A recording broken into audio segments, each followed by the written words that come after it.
बहुत समय पहले हिमगिरी पर्वतों की तलहटी में बसा एक राज्य था, नागधन्यपुर। वहां के राजा त्रिलोकसेन को लोग देवता की तरह पूजते थे, शूरवीर, ज्ञानवान और न्यायप्रिय। पर हर न्यायप्रिय राजा के भीतर कहीं न कहीं अहंकार का बीज भी होता है, और त्रिलोकसेन के भीतर वो धीरे धीरे फल फूल रहा था। एक रात जब आकाश पर मेघ उमड़ रहे थे, बिजली कड़क रही थी और राजमहल के चारों ओर अजीब सी गंध फैल रही थी, एक रहस्यमयी स्त्री दरबार में प्रकट हुई। उसका चेहरा आधा अंधेरे में, पर आंखें सांप की तरह चमकती हुई, लंबे काले बाल, नीला वस्त्र और एक ऐसा तेज मानो चांदनी और झर का मेल हो। उसने कहा, मैं हूं अमृता, नागवंश की अमर नागिन। मुझे मेरे कुल ने निकाल दिया क्योंकि मैंने एक इंसान से प्रेम कर लिया था। अब मैं ना इधर की रही ना उधर की। मुझे शरण दो त्रिलोकसेन, और बदले में मैं तुम्हारा राज्य अनंत काल तक सुरक्षित रखूंगी। राजा त्रिलोकसेन उसकी सुंदरता, रहस्य और शक्ति से मंत्रमुग्ध हो गया। उसने कहा, अगर तुम सच में अमर हो और वफादार भी, तो ये महल तुम्हारा है। अमृता महल में रहने लगी।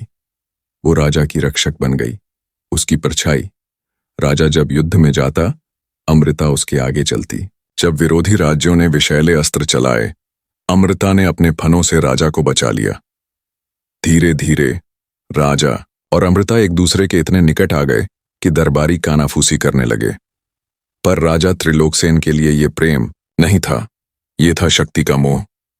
एक दिन राजमहल में जलसे के दौरान अमृता ने धीरे से कहा, त्रिलोक, क्या तुम मुझसे प्रेम करते हो? राजा हंस पड़ा। तुम एक नागिन? मैं तुमसे प्रेम नहीं करता अमृता। तुम मेरी सुरक्षा हो, मेरी शक्ति हो, बस। प्रेम तो इंसानों के बीच होता है, तुम्हारे जैसे जीवों से नहीं। उस एक वाक्य ने अमृता की रगों में जहर की जगह आंसू भर दिए। वो कांपती हुई खड़ी रही, फिर धीरे से बोली, अगर प्रेम नहीं था तो तुमने मुझे क्यों अपने जीवन में आने दिया? राजा ने उत्तर नहीं दिया, और अमृता उसी रात चुपचाप महल छोड़ गई। पर जाते जाते उसने कुछ कहा नहीं, पर उसकी खामोशी में एक श्राप था। अगले ही दिन से अजीब घटनाएं होने लगीं। फसलें सूखने लगीं, नदियां पीछे हट गईं, शत्रु राज्य के दरवाजे तक पहुंच गए। वो रक्षक जो पहले युद्ध में दीवार बनते थे, अब पीठ फेरने लगे। राजा त्रिलोकसेन का साम्राज्य जैसे रक्त बहा रहा था, पर मरहम कोई नहीं था। महल सुनसान हो गया। त्रिलोकसेन अब आईनों से डरने लगा, क्योंकि उसमें उसे खुद का अहंकारी चेहरा दिखाई देता। एक रात जब महल की छत पर अकेला बैठा था, वो फूट फूट कर रोने लगा। अमृता, अगर तुम कहीं हो तो लौट आओ, मुझसे भूल हुई।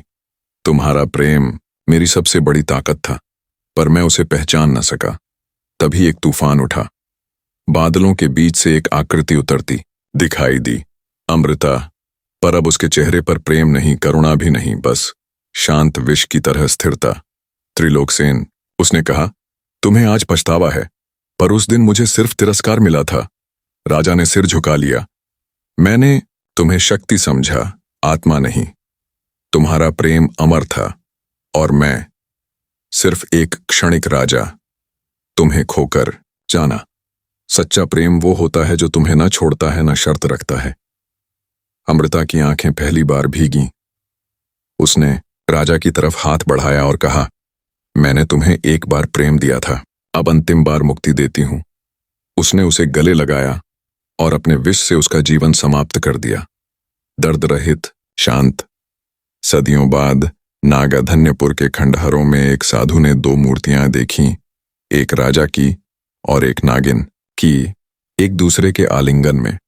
हर पूर्णिमा को जब चांद खिलता है, कहते हैं उन मूर्तियों से सिसकियों की आवाज आती है, क्योंकि कभी कभी इंसाफ किसी अदालत से नहीं बल्कि पछतावे की आग से होता है।